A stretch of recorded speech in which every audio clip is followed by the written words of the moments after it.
한 부자가 있습니다. 먼 여행을 떠나게 되었습니다. 재산을 어떻게 할까 고민하다가 정말 신실하고 믿음직한 3명의 종을 불렀습니다.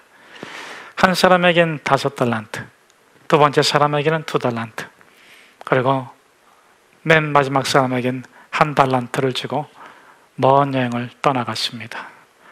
오랜 시간이 지나고 마침내 다시 그의 집으로 돌아오게 되었습니다.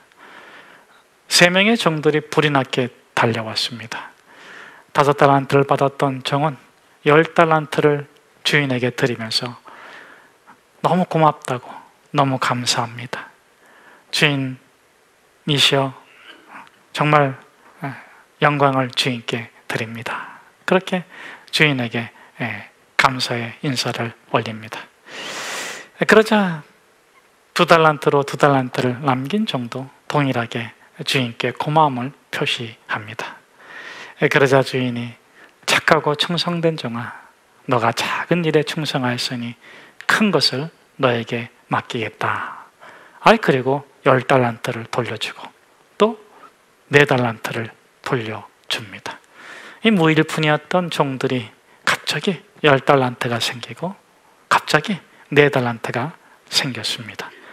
이제는 세상 부러울 것 없는 그런 든든한 부자가 되었습니다.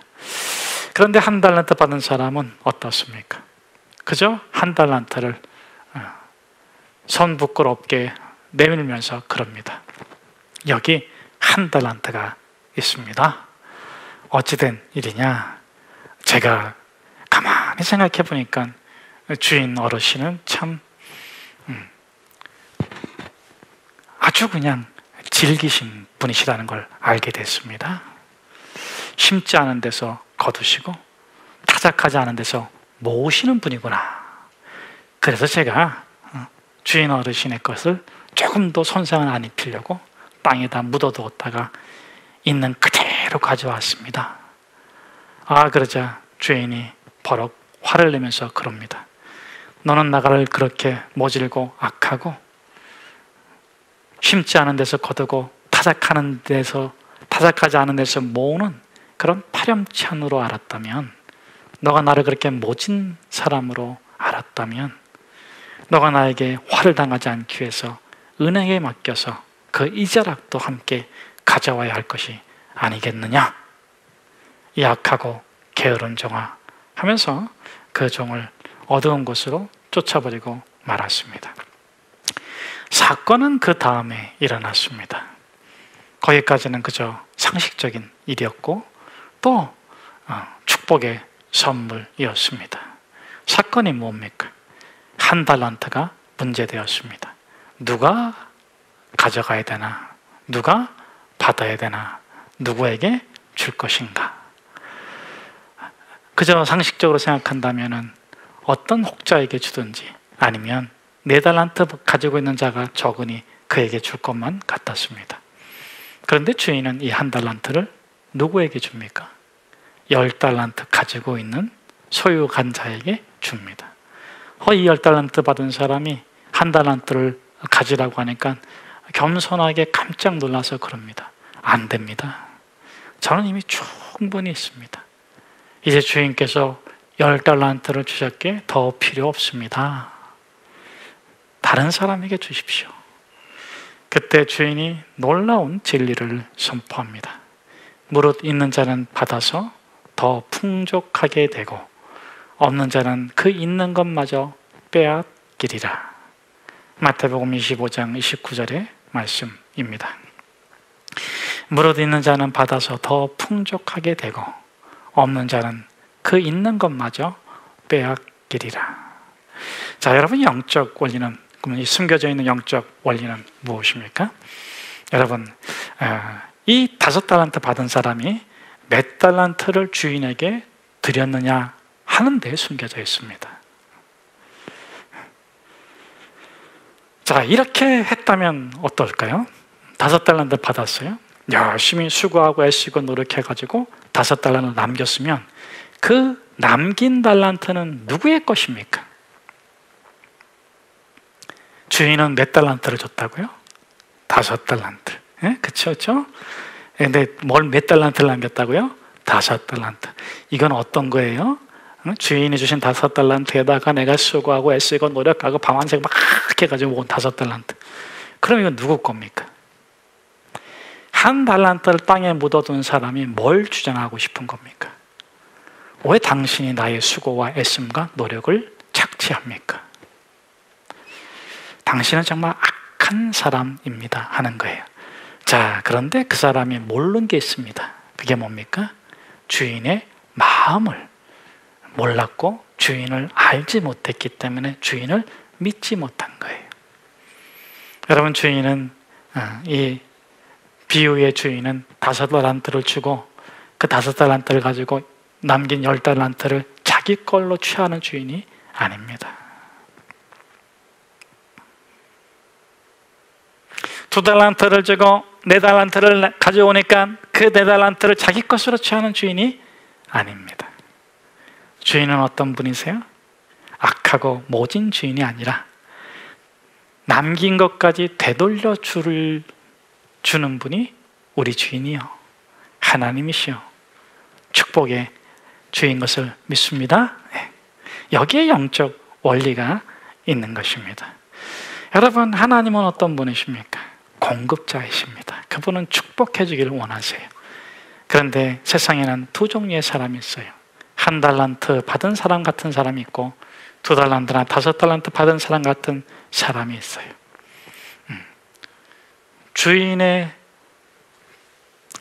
알고 주인을 믿고 주인에게 자신의 물질만이 아니라 자기 존재, 자기의 삶까지도 맡길 수 있는 사람이 있고, 끊임없이 주인하고 딜하고 계산하고 내 거하고 주인 거를 나누는 그런 신앙의 삶을 살아가는 사람이 있습니다.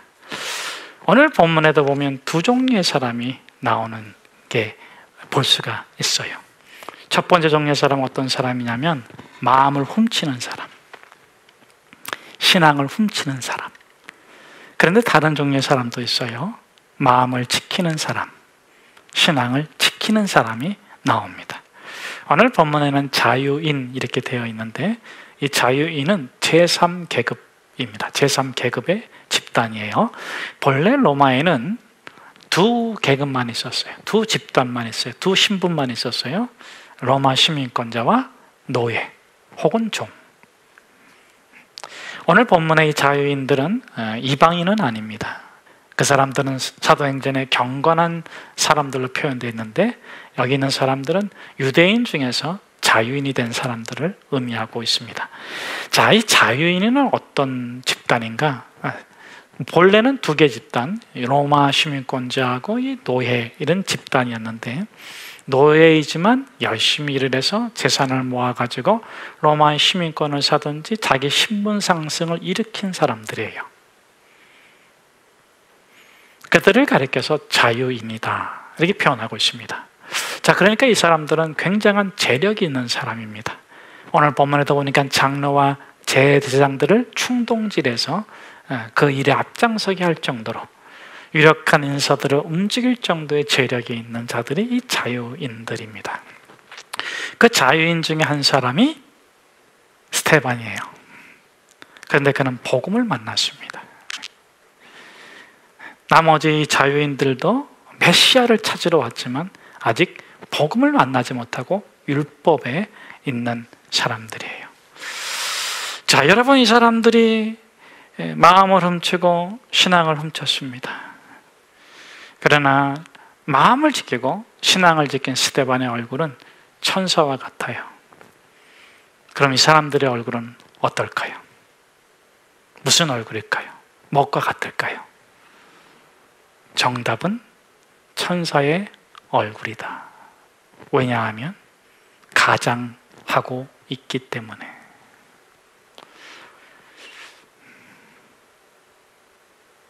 악마의 얼굴일 거라고 생각하지 마세요. 징그럽고 못생길 거라고 생각하지 마세요. 혹자는 이렇게 말했습니다. 천사는 아름답다. 악마는 더 아름답다. 왜냐하면 현혹하고 유혹해야 하기에. 그래서 외모로 사람을 판단할 수 없습니다. 중심으로 판단해야 되는데 중심이 보이지 않기 때문에 참 사람을 판단하는 일은 어려워요. 또 할 필요도 없습니다. 사람은 분별하면 됩니다. 사건도 분별하고 사람도 분별하고, 분별한 후에는 진리와 믿음으로 반응하면 됩니다. 자, 그럼 어떻게 이 사람이 천사와 같은 사람인지 혹 반대편에 있는 사람인지를 분별할 수 있는가? 성경은 두 가지 분별의 기준을 가르쳐주고 있는데, 첫째, 예수님도 말씀하셨죠? 열매로 그 나무를 안다. 그 사람의 행위의 결과, 열매로 그 사람을 분별할 수 있다 말씀해 주십니다. 그런데 이 분별법에는 한 가지 어려움이 있는데, 기다려야 된다는 거예요. 맨 끝에까지 가서. 그때는 너무 늦을 때가 참 많습니다.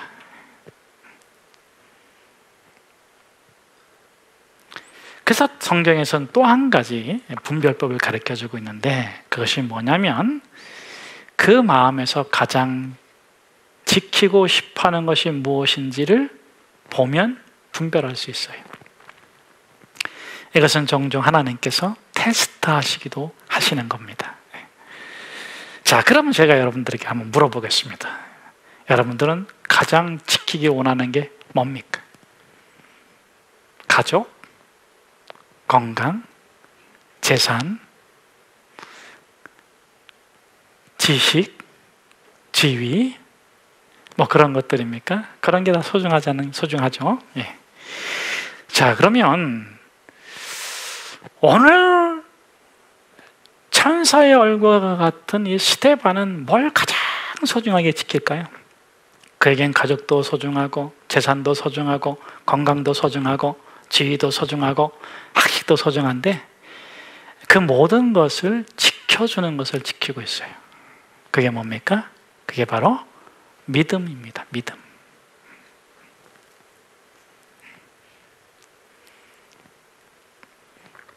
다섯 개는 틀림없이 주인이 줬어요. 다섯 개는 틀림없이 내가 노력하고 수고하고 애써서 만들었어요.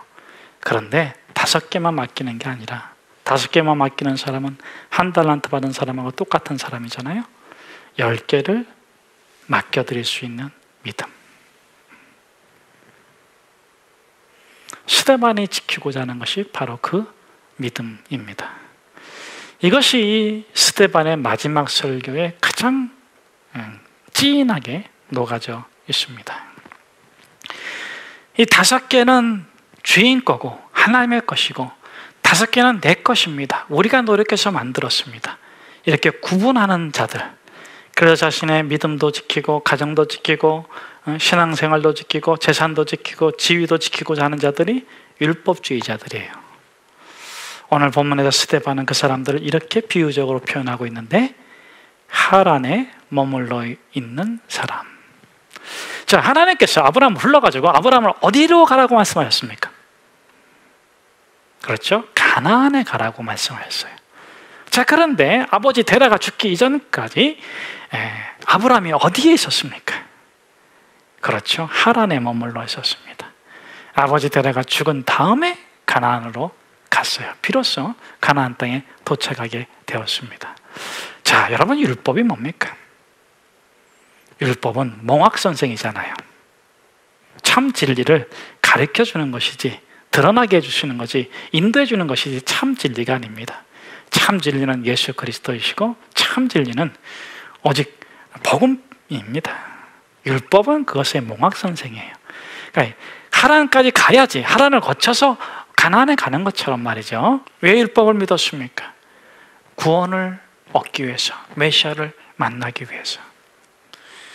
그러니까 유대인들이 어디까지 가야 됩니까? 하란에 머물러 있으면 되겠습니까? 아니죠. 가나안까지 가야 돼요. 그런데 그들이 중간 지점, 율법에 머물러서 있는 거예요. 그래서 참 예수 그리스도를 만나지 못하고 참 구원을 얻지 못하는 것입니다. 그래서 그들은 항상 하나님께 대적하듯이 사는 거예요. 다섯 개는 당신이 나에게 주신 것이지만, 다섯 개는 내가 노력하고 애쓰고 만든 것이니까 내 것도 있습니다. 나도 구원을 이룰 수 있습니다.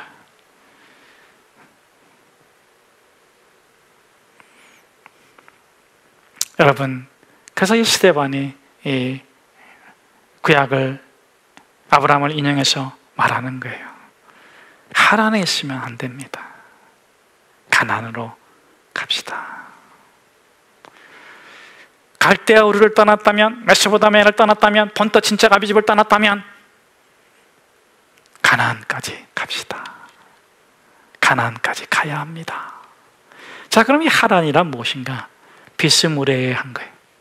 가나안하고도 비슷하고 갈대아 우르하고도 비슷하고 양다리 걸치고 사는 겁니다. 여러분, 중간에 머물지 마십시오. 성경에 보면 중간에 머물면 반드시 퇴보하게 돼 있어요. 소돔과 고모라가 구원을 멸망받을 적에 거기서 구원받은 롯과 그 가족들이 어떻게 됐습니까? 그 아내는 뒤돌아봐서 소금 기둥이 됐고 소금 기둥이 됐어요. 여러분, 뒤돌아보지 않기를 주의 이름으로 축복합니다. 믿음을 가졌습니까? 진리를 만났습니까? 가나안까지 끝까지 약속의 땅까지 이르시기를 주의 이름으로 축복합니다. 자, 그러면 그 롯의 아내는 뒤돌아봐서 소금 기둥이 됐는데 롯과 그 두 딸은 어떻게 됐습니까? 구원 받았습니까? 못 받았습니까? 왜 못 받았어요? 예, 하나님이 저 산까지 가라 그랬는데 중간 지점의 선까지만 가겠다고. 그걸 결국 거기 머물다가 롯의 두 딸이 잘못된 생각을 갖고 아버지와 방을 같이 하고 밤을 같이 지내보내고 구원받지 못하는 족속을 생산하게 된 거예요. 여러분, 하나님께서 이 아브라함 불러서 어디까지 가게 했습니까? 가나안까지 가게 한 거예요. 왜? 가나안이 축복이니까. 하란은 축복이 아니에요. 저는 저와 여러분이 하나님이 허락하신 가나안까지 들어가시기를 주의 이름으로 축복합니다. 예. 두 번째로 오늘 이 비유적으로 이 스데반이 설교하고 있는데 정말 중요한 메시지가 있습니다. 뭐냐면 그렇게 다시 하란을 떠나서 가나안 땅에 도착했는데 하나님이 아브라함에게 발 붙일 땅도 안 주셨어요. 자, 그럼 여기서 퀴즈 나갑니다. 오늘 틀리신 분은 무조건 대접받으시기 바랍니다. 무조건 옆에 있는 분한테 오늘 커피 한 잔 사. 너가 밥 좀 사. 이렇게 하세요. 자, 맞으신 분은 기쁘니까 사주세요. 네. 퀴즈. 아브라함이 갈대아를 떠나서 하란을 떠나서 가나안에 도착했습니다. 그런데 하나님께서 발 붙일 땅도 아브라함에게 안 줬어요. 퀴즈. 그럼 그 가나안 땅은 아브라함의 땅입니까? 아닙니까? 아브라함이 마침내 도착한 그 가나안 땅은 아브라함의 소유입니까? 아닙니까? 정답은 아브라함의 소유고 아브라함의 땅이에요. 그런데 왜 하나님께서는 발 붙일 땅도 안 줬을까?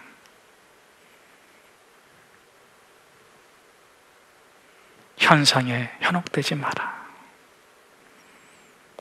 소유에 집착하지 마라. 아브라함아, 나는 너의 공급자요, 나는 너의 축복자요.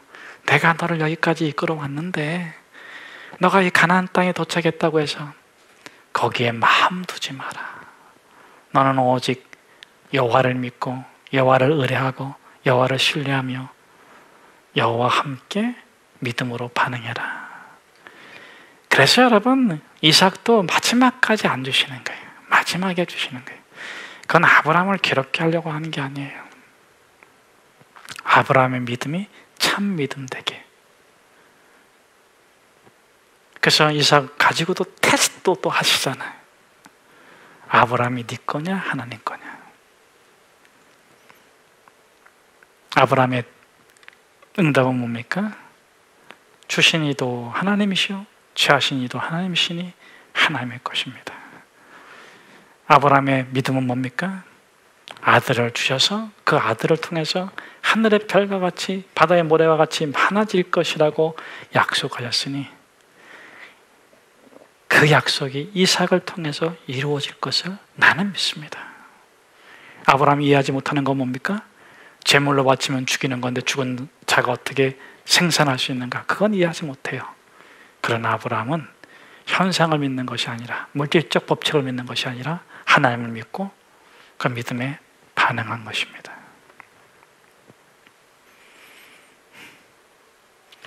자, 두 번째로 제가 또 여러분들에게 질문하고 싶습니다. 자, 400년 동안 객이될 거라 그랬어요. 400년 동안. 그러면 400년 동안 이 이스라엘 백성들이 가나안 땅을 얻기 위해 가지고 수고하고 애쓰고 인내하고 고난을 겪었어. 하나님께서 옷 5달란트를 주셨는데 자기들이 수고하고 애쓰고 노력해가지고 5달란트를 더 남긴 격이죠. 그래서 마침내 때가 돼가지고 여호수아를 통해서 가나안 땅을 차지하게 되었어요. 다윗을 통해서 가나안 땅 전부를 소유하게 되었어요. 자, 두 번째 질문 들어갑니다. 그러면 이 땅은 이스라엘 자손의 땅입니까? 아브라함의 땅입니까? 가나안 땅에 대한 소유권은 이스라엘 자손에게 있습니까? 아브라함에게 있습니까? 성경은 이렇게 말씀합니다. 그 땅은 아브라함의 소유다. 그 자손들은 선물로 누리는 것뿐이다.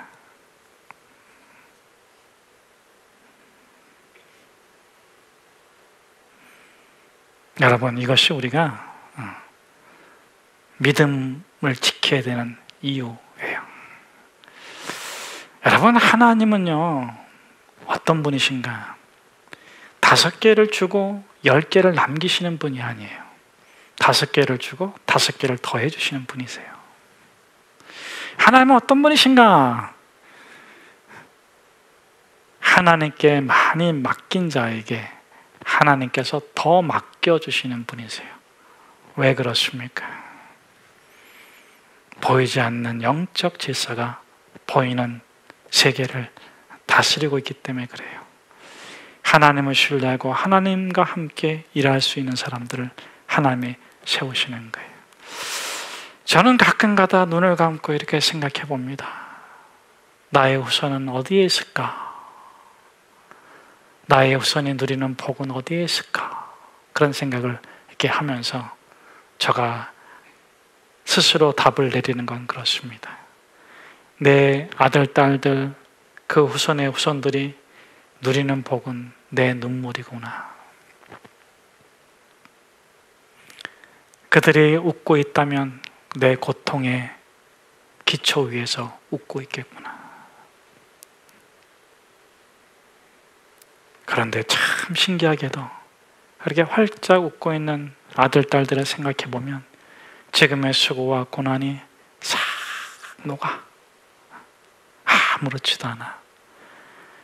그저 하나님 견딜 수 있는 힘을 주십시오. 그저 하나님 이겨낼 수 있는 힘을 주십시오. 환난이 많고 공고가 많은 세상이지만 하나님, 내가 믿음 지킬 수 있도록 나를 축복해 주십시오. 부형들이여, 하란에 머물러 있지 마십시오. 가나안까지 갑시다. 부형들이여, 5개를 주신 하나님은 5개를 취하시는 분도 아니시고 1개를 빼앗아갈 분도 아니십니다. 그분은 자신의 독생자 예수 그리스도를 내어주신 분이십니다. 그분을 믿으십시오. 그분이 당신의 영혼을 지켜주시고, 그분이 당신의 가정을 지켜주시고, 그분이 당신의 기업을 지켜주시고, 그분이 섭리와 역사를 따라서 이 세상을 구원해 주실 것입니다. 예수 그리스도를 신뢰하십시오. 예수 그리스도를 따르는 부형들이 다 되시기를 축복합니다.